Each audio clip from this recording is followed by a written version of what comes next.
Good evening, and my name is Mary, and welcome you to day number 18 of the Bedtime Bible Stories. The title is Rebekah. Rebekah ran home, told her parents of the stranger, and showed them the presents he had given to her. Her brother Laban went out to the man, brought him into the house, and found a place for his camels.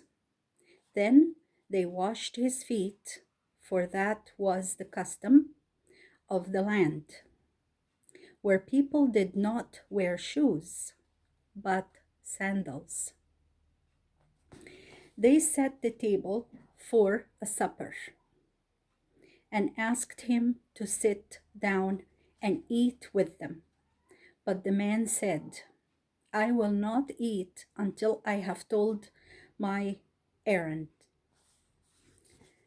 After this, he told them all about Abraham's riches and how Abraham had sent him to Haran to find a wife for Isaac, his son.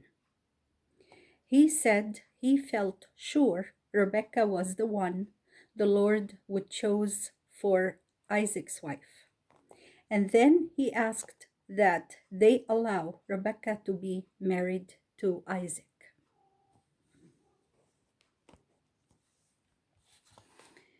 When he had told his errand, Laban, Rebekah's brother, and Bethuel, her father, said, This comes from the Lord. It is his will, and it is not for us to oppose it. Here is Rebekah. Take her, and let her be the wife of your master's son, for the Lord has shown it to be his will. Then Abraham's servant gave rich presents to Rebekah, her mother, and her brother Laban. And that night they had a feast with great joy. The next morning, Abraham's servant said, Now I must go home to my master. But they said, Oh, not so soon. Let Rebekah stay with us for a few days, 10 days at least, before she goes away from her home. And he said to them, Do not hinder me. Since God has given me what I come for, I must go back to my master. So they called Rebekah and asked her, Will you go with this man? And she said, I will go. So the servant of Abraham went away and took with him Rebekah, with good wishes and blessings, and prayers from all in her father's house. After a long journey, they came to the place where Abraham and Isaac were living. When Isaac saw Rebekah, he loved her.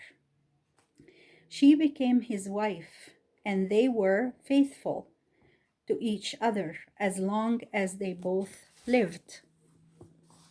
Afterward, Abraham, great and good man that he was, died when he was almost 180 years old.